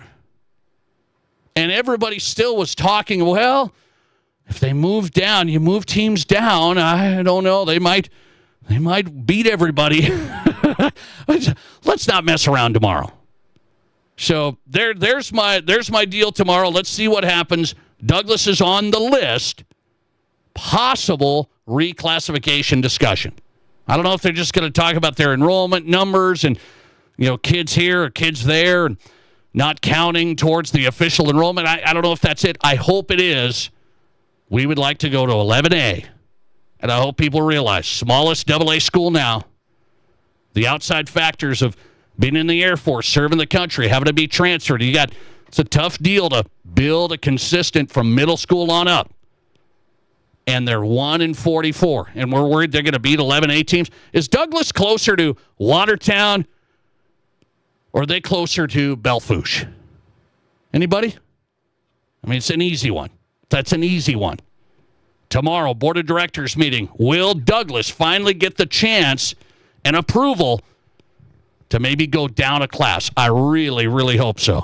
Coming back with Henry McKenna, we'll jump to the NFL. National NFL writer Henry McKenna on the AFC and NFC Championship coming up from Fox Sports. This is South Dakota's Sports Talk Show.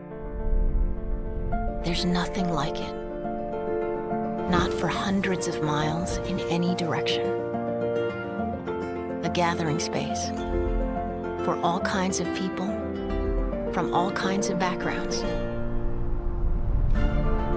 To share, to revel, to stand together and celebrate life's greatest moments.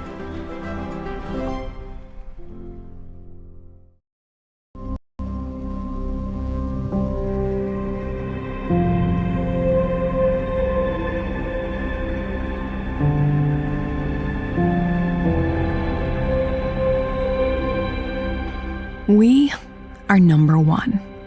So you can always be their number one. Black Hills Surgical Hospital and Black Hills Orthopedic and Spine Center. The number one hospital in the nation for major orthopedic surgery. It's your last chance to lock in 2025 pricing on our acclaimed replacement windows and ensemble entry doors. Get 20% off with no money down, no interest, and no payments for 12 months. Pay nothing till 2027. Plus, get an extra 5% off the entire project if purchased on initial consultation. If you've been thinking about replacing those drafty, outdated doors or windows, now is the time. Call today or visit RBARapidCity.com to book your free estimate.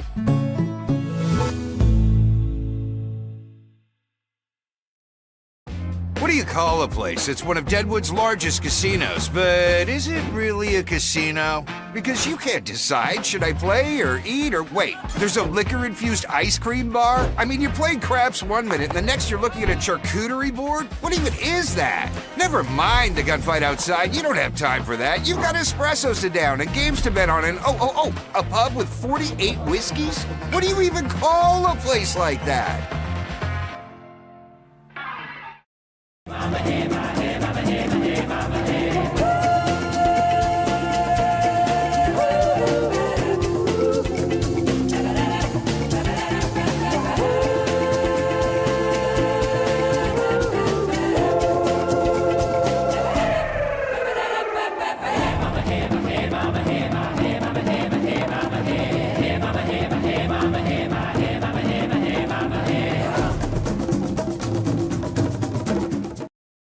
I didn't know anything about radon. I didn't know it's a gas you can't see or smell. I didn't know it's radioactive from decaying uranium deep underground.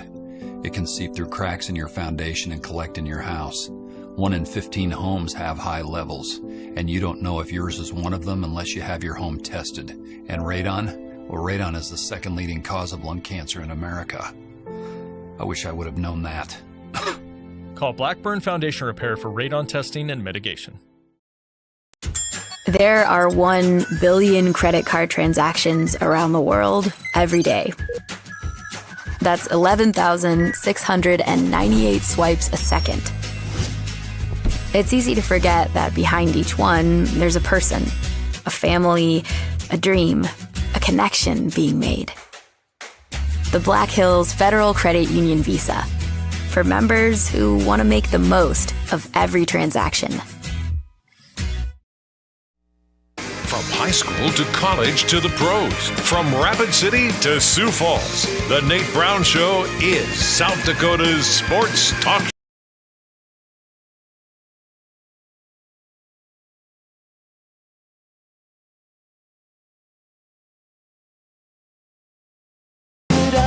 It is South Dakota Sports Talk Show. Glad you're here tonight. Tuesday edition. Great lineup tonight. Gary Sharp joined us live from Omaha. Great sports broadcaster. Some changes for Gary Sharp in his career, but he's still a play-by-play man for Nebraska Omaha basketball. We had Gary on tonight.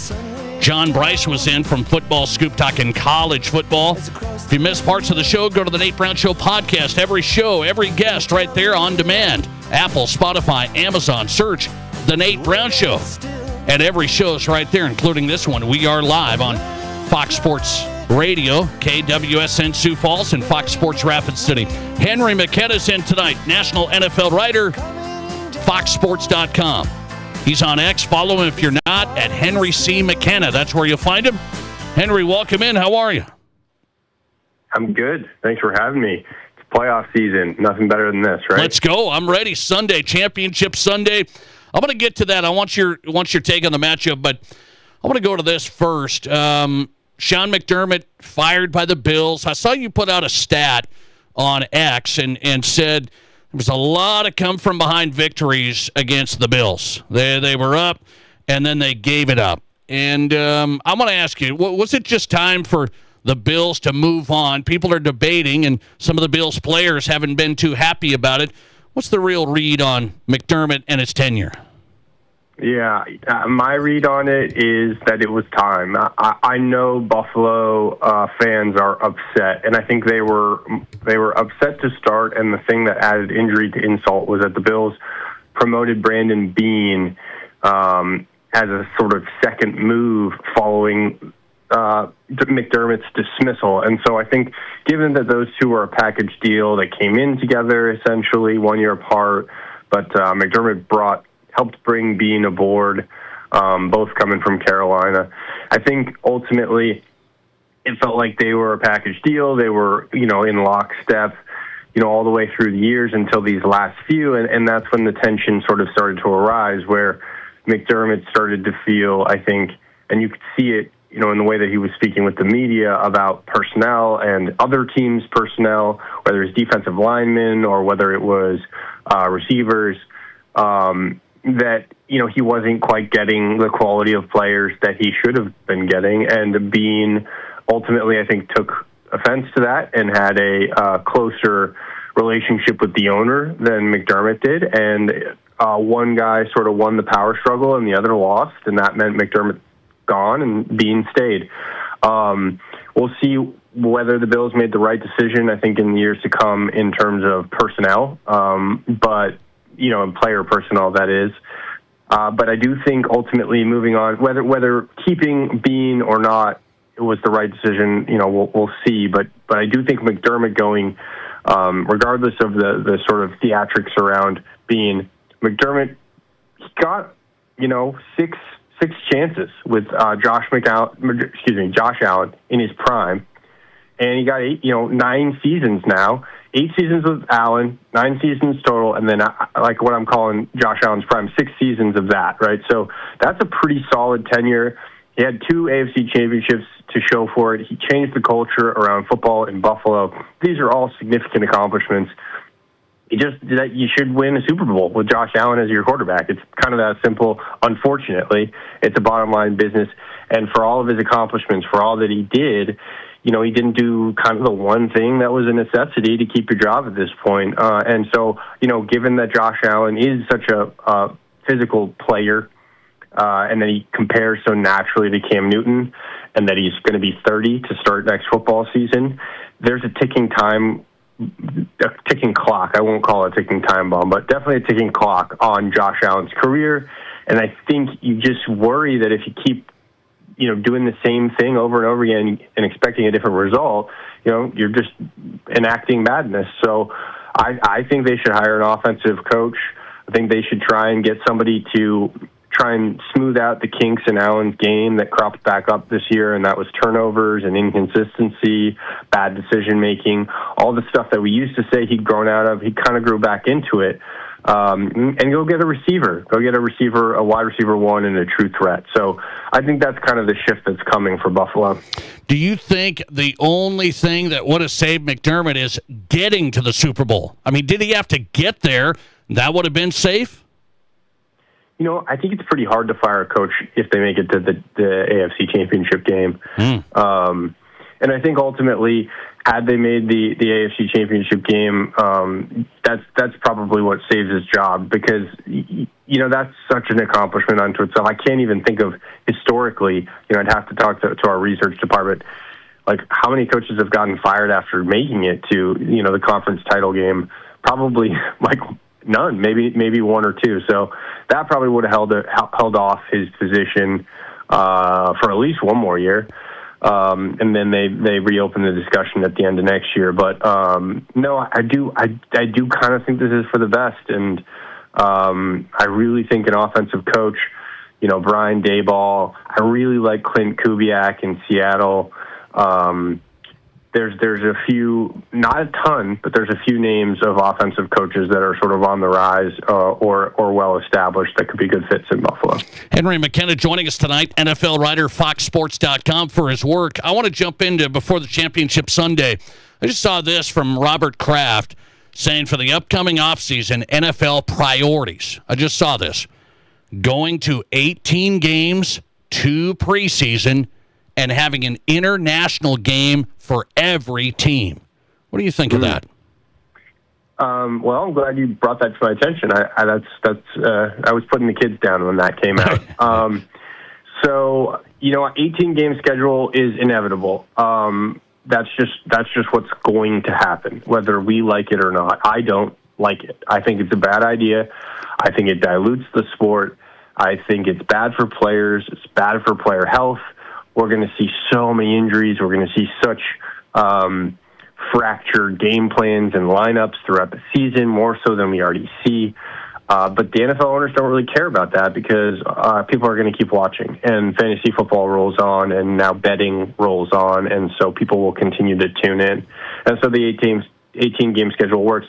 And then ultimately, fans are going to feel like they won, because even though the regular season months might turn into a bit of swill as a product, the Super Bowl is going to be over a long weekend. I think that's President's Day now. So everybody's going to, I guess alcohol is less popular than it ever has been, but people are going to be drinking on their Super Bowl Sunday probably. And then, for Monday, when everybody, whether they are still hungover or they won't be anymore, but whatever, you'll have that day of rest on Monday, so that it's that long weekend. I think that's what they've been gearing up for all this time. But that's my take on that, at least. And then international games, I think that's a sensible business decision. Again, it's bad for players. It's bad for the product. Between jet lag and sleep and hydration, it's all, these guys are real humans. Like, sometimes we forget about, have you ever gotten on an overnight flight to Europe and imagine, a few days later trying to play a football game, or even just going for a run, going to the gym is sort of what's not even comparable really for us. But like, it's not a good way to go about, applying these athletes' athleticism. So, again, I don't really like it, but the international agenda is, I would say, especially acute for Robert Kraft, who's been in strong support of it. I think it makes it easier for him because Boston is so close to Europe, whereas you look at the Seattle Seahawks or the LA teams or whatever California team you want to bring up, that's a massive difference, and it even gives the Patriots a competitive advantage that they are traveling shorter distances. So, but you know what rules the NFL, you know what rules the world is money, and that's what's going to dictate these decisions. It's going to make more money for the owners and the league, and they will vote accordingly. I want to get into Championship Sunday, first game, AFC Championship. My Denver Broncos. I'm a Broncos fan, a lifer. I don't think they fall off huge with Jarrett Stidham, but it's backup QB late in the game, but he's been with Sean Payton. He's been in the system. Payton really likes him. I know that. What do you think about the Broncos going to Stidham? How does that impact Sunday? Yeah, I texted a contact I have in the Broncos organization and just checked in and said, hey, how you guys feeling about Stidham?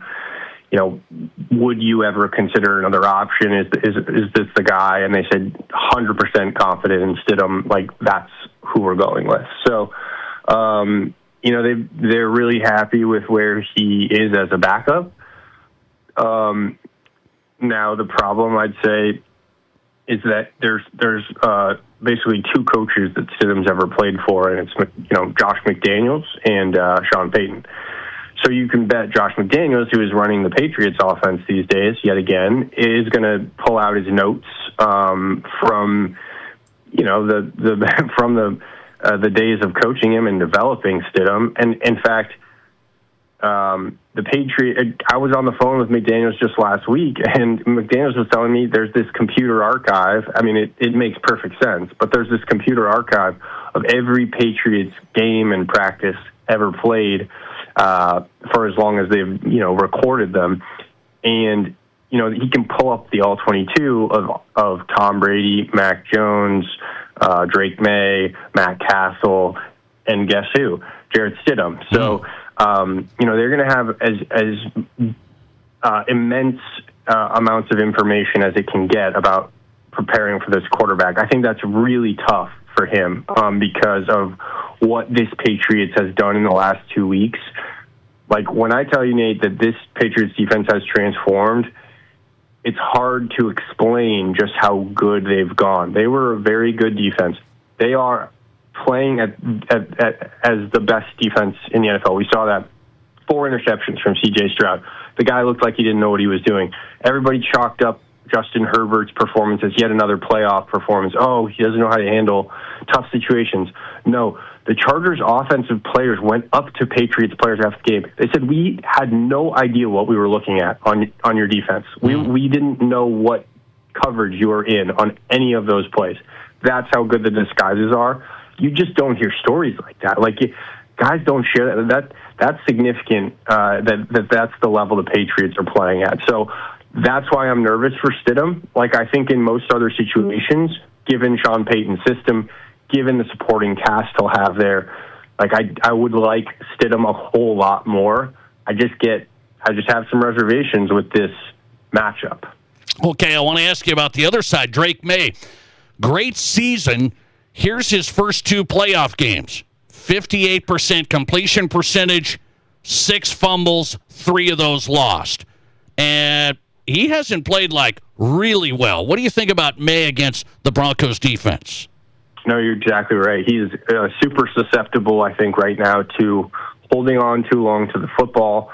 A guy like Nick Bonito is watching the Drake May film and all those dropbacks and thinking to himself, I am going to generate 3 turnovers myself, single-handedly. That's on third downs, especially. Drake May is holding onto the ball just a beat longer than you'd want him to. A part of it, I think, is playoff nerves. A part of it's the quality of the 2 defenses he's seen, the Chargers and the Texans.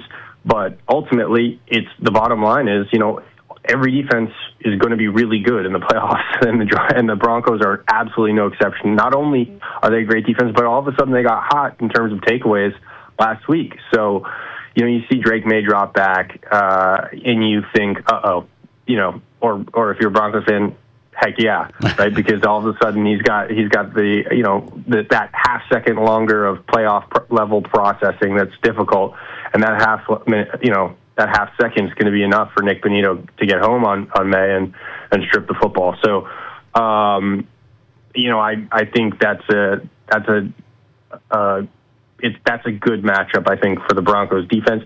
Drake May is probably still going to win with a touchdown over the top here, and then he's gonna dissect you a little bit over the bottom, and Josh McDaniels is going to make sure that May plays patient and checks down. They're going to probably run a lot of screens because that's sort of the Josh McDaniels way to try and neutralize the pass rush.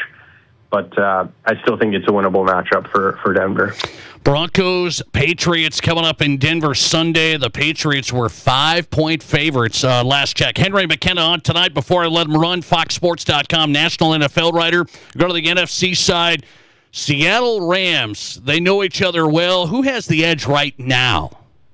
Yeah, I wish you hadn't asked me that because I don't know. I really don't. I mean, they are 1-1. They split games in the regular season. Sam Darnold is just, he's doing everything he can to figure out that Rams defense. It gave him a very hard time in the playoffs last year when Darnold was still with the Vikings. He took, I can't even remember how many sacks. It was like 8 or something. And so he comes out this season thinking, okay, I'm not going to take any sacks. I'm going to really get the ball out of my hands. So what does he do? He turns over the football 4 times. And so they lost that game. The first, not only did he lose in the playoffs last year, but he loses in the first game against the Rams this year. His first Seahawks game against the Rams. Second game, he's trying to figure out what to do now, right? This is the Chris Shula defense for LA. Chris Shula is now a head coaching candidate and interviewing around the NFL. He's a legit, defensive mind. And so they're both trying to figure each other out. So Darnold goes into that second matchup, and he's getting the ball out, quick, but he's not putting the ball in harm's way, and he's playing a little more conservative. And then all of a sudden, he kind of breaks out, and it doesn't look great for the first 4 quarters, but he breaks out in overtime, and he helps win them the game with a few, terrific throws on first and second down. So here we are, in the NFC Championship game, and Darnold has everything set up for him just so perfectly in terms of the run game. I know Zach Charbonnet is hurt, but like Kenneth Walker, honestly, they might be better with just Kenneth Walker as their running back. He's that terrific. And Jackson Smith-Njigba is, one of the best receivers in the league. So that offensive line is so good. Like, they just play bully ball, and sometimes they don't even really need their quarterback. Last week was a good example. They beat the 49ers with Darnold throwing like 125 passing yards. So I just like the way the Seahawks have built a special identity. The problem with that whole narrative now that I've laid it out is that on the other side of the ball is Matthew Stafford and Sean McVay, who have already won a Super Bowl together and who have probably the second or third best receiving tandem in the NFL with Puka Nacua and Devontae Adams. So, I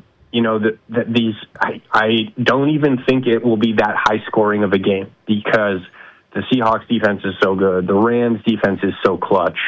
I think both quarterbacks will be like brutally careful and the Rams will win because Stafford is going to show up at the last minute to maybe get even just a field goal will win it. But I think Stafford will show up just like he has, honestly, in the last 2 weeks in overtime against the Bears and in the fourth quarter against the Panthers.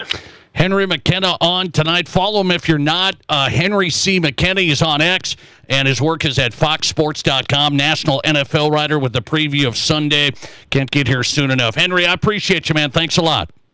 Likewise. Take care, everyone. Have a good night. Appreciate it. Henry McKenna on tonight, national NFL writer, breaking it down, FoxSports.com. Some interesting stuff out of the NFL today. Not only Championship Sunday, but Robert Kraft saying the NFL priorities moving forward, 18 regular season games, go to 2 preseason, and then an international game for every team.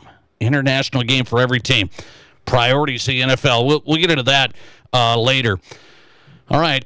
He picked the Rams, and he said, my Broncos have a good chance. Broncos. I picked Broncos Seahawks before the playoffs started. Lister text coming in on the Broncos. Lister text, Denver should go get Tom Brady or Phillip Rivers. Don't mess around like that. We're okay. Jarrett Stidham. We call him Stiddy We got Sparky and Stiddy Sunday. Be there. Coming right back on the Nate Brown Show. I want to get into this. So University of Wyoming has potentially some athletic department problems, and they're talking openly about what is the Wyoming legislature going to do. Coming up. This is the Nate Brown Show. We're here at Menards Bag Sale, asking shoppers what they're putting in the bag to get 15% off. Paint, batteries, tools, toilet paper, extension cords, grocery items, hardware for my cabinets, snack items, crackers, and some canned goods stuff. Shop vac supplies, toothpaste, cereal, coffee, dog treats. I've got a lot of stuff to grab. The list goes on, but the sale ends January 24th. Hurry in for Menards 15% off bag sale. See store for complete details. Save big money at Menards.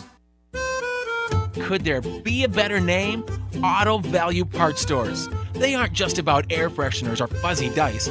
Auto Value Parts Stores are all about parts, auto parts, and advice. Pros who know auto parts with tons of tips when you need them the most. You want real value? Don't go to a place with a cute name. Go to Auto Value. Could there be a better name? I didn't think so. Your Auto Value Parts Store. We've got the parts, we've got the smarts. Headed to the Black Hills Stock Show? Then make Trav's Outfitter your first stop. Score $100 off higher and Tecovas boots. Huey ball caps just $10 and save $20 on cinch and Ariat jeans. Western wear, workwear, and unbeatable Stock Show savings. All at Trav's Outfitter, your Stock Show headquarters. Trav's Outfitter, find us at 413 North Campbell Street in the old Kmart building. Trav's Outfitter, best selection, best service, no BS. Hey, volleyball families, get ready to serve up some fun at the Wautiki Spike-tacular Volleyball Tournament, February 13th through 15th at the Box Elder Event Center. Experience high-energy matches, glow-in-the-dark games Friday night, and exciting play all weekend long. Compete in 14U, 16U, or 18U divisions for a shot at the trophy. Stay and play with 25% off rooms at Courtyard by Marriott and water park passes included. Register now at thebox.live. Honey, would you hand me that chair leg, please? The one from the mahogany dining room set or the oak chair from the living room set? Oh, the oak ones. I think they smell better. Here. Oh, thank you. Feel that heat. Honey. Yeah. Instead of burning the furniture in our house to stay warm, can't we just get replacement windows?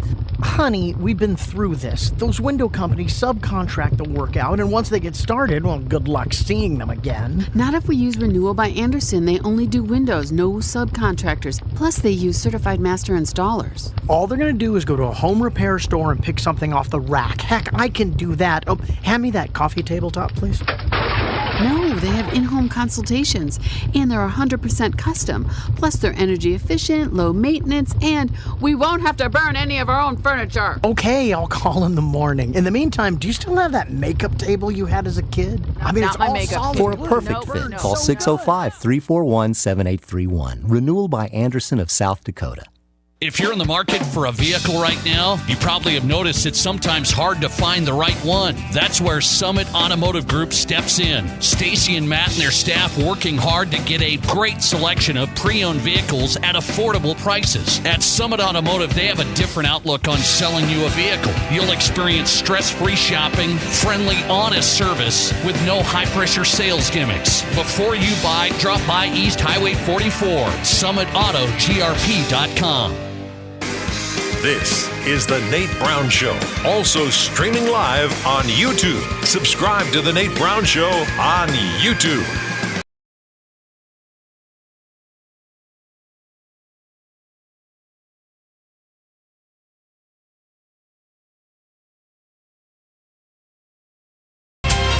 It is South Dakota Sports Talk Show live, Fox Sports Radio. Glad you're here. Appreciate you. Tuesday edition of the program. If you missed any parts of the show, go to the Nate Brown Show podcast. It goes up after every show. We're live tonight, and then we put up the podcast on Apple, Spotify, Amazon, wherever you get your podcast. Search the Nate Brown Show, and you've got this show 2 hours, thought-provoking sports talk across the state of South Dakota and the region, from high school to college to the pros. Let's go to the University of Wyoming. So You know what I've been talking about here? I think there's a change coming to college football. I'm not talking about NIL change, all that stuff, and then becoming employees and all that. I'm talking about a shift from the big dogs with the big money, huge money, the college football playoff type dogs, to the rest of FBS. And there's going to be a huge portion of FBS schools, I think, that aren't in that same category, that are still trying to play that game, that they're going to have to find a new spot to be. I think there's going to be a shift, and I think you're going to see the University of Wyoming's, the Colorado States, the Utah States, and the list goes on, joining with the SDSUs, the USDs, the NDSUs, the Montanas, the Montana States. So I still think that's coming. And I don't know if I said within the next 3 years. Maybe that's too soon, but I think that's coming. Well, here's what's going on, and this just kind of proves that point. A lot of these schools, they don't have enough money, I think, to keep up. University of Wyoming Athletics they've raised a ton of money. Their facilities are top of the line. I mean, they match a lot of the national programs. So the facilities are off the charts. And now they got to raise even more for NIL money because they're in the Mountain West. They got to compete in the FBS. And get this now. The Wyoming legislature there in Cheyenne is taking a look and saying, we got to cut more money now. That's the popular thing, right? We're going to cut you. We're going to cut your knees off. And nobody thinks about, well, this doesn't impact me, so let's cut them. Well, the governor in Wyoming today, Mark Gordon, said cuts to the University of Wyoming would be damaging. They would damage the University of Wyoming and the membership in the Mountain West Conference. This is Governor Mark Gordon saying, I call on the legislature to reject the demolition budget, restore funding, and remember why we were elected, not to perform outrage for cameras, but to protect the people and communities of Wyoming. So this argument now, cutting money, cutting funding, we got to cut. Now it's getting into the college athletics side. And this is just happening over in the state of Wyoming. They're having this big discussion right now. Hey, we want to cut stuff. That's their only 4-year university. It's the pride of the state. They're D1, they're FBS, they're Mountain West. But you can't be cutting stuff and then thinking you're still going to play with the big boys. You can't be saying, yeah, we're just gonna cut it and you guys can figure it out. That's gonna be a bad deal if this goes through. And the governor of Wyoming, Mark Gordon, saying, we got to stop this. We got to stop these proposed cuts to the University of Wyoming because it's not just athletics, by the way, which is a part of it, but it's the university as a whole. So you look at the number that would cut out of the Wyoming athletic department, it's significant. And the athletic director, Tom Berman, was talking about it last week, saying this is going to be a killer.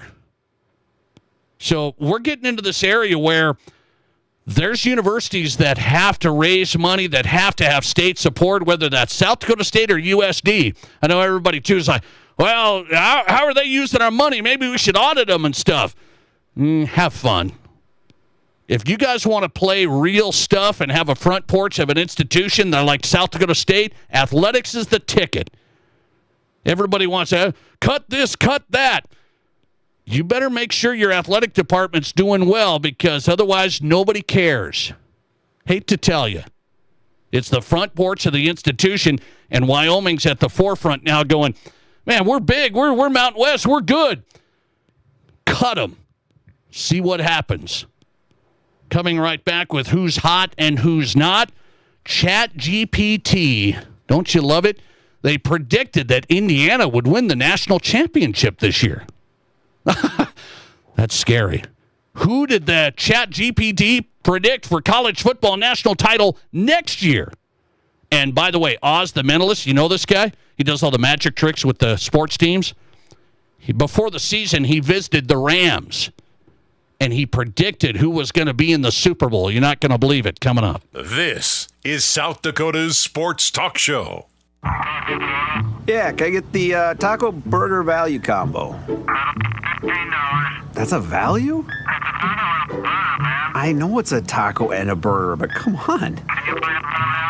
Yeah, I can find a better value right across the street. No, not at the bait shop, at the gas station. I can get a South Dakota Lottery scratch game for as little as $1. You can actually win thousands of dollars.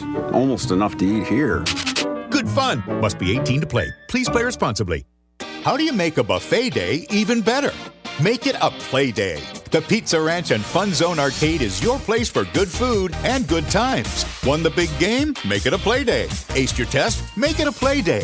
Just need to get out of the house? Make it a play day. The Pizza Ranch and Fun Zone Arcade has all your favorites and all kinds of fun.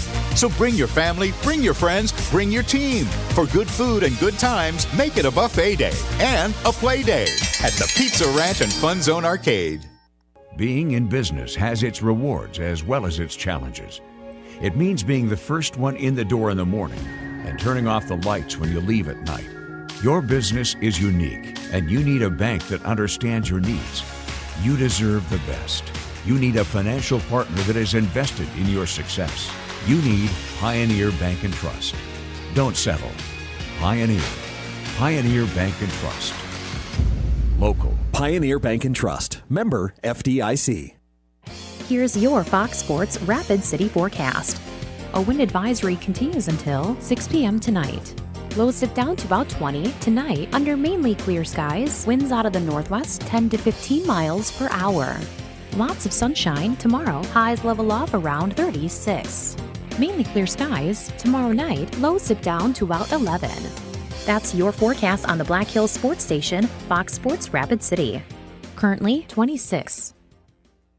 Where you buy your next pre-owned vehicle matters. And at Spearfish Motors, it matters to us too. And because of that, we don't buy our vehicles from auctions. Instead, we locally source our pre-owned inventory, trades from our friends, our neighbors, and people right here in our community. So you can feel confident knowing that the vehicle that you're driving has a known history. And that's what locally sourced really means. See us today at Spearfish GMC Cadillac or shop online at spearfishmotors.com. This isn't just the sound of a legendary Brunswick pool table. It's the sound of families about to make memories together. And while this may sound like the hum of a spa, listen closely and you'll hear backyard fun for years to come. So while Splash City's guarantee of quality sure sounds good, we know quality time sounds even better. Who wants another burger? Splash City, 1024 West Omaha, across from Connects in Rapid City. At Connect Home Center, they've been a part of the Mead Lumber family since 2000. Now, they're bringing everything together under one trusted name, Mead Lumber. Don't worry, your favorite team, great service, and high-quality products aren't going anywhere. Connect Home Center is becoming Mead Lumber. Same people, same service, just a new name. From design to finish, here for you every step of the way. Check them out at meadlumber.com. Your sports, your show. From East River to West River, this is South Dakota's sports talk show, The Nate Brown Show.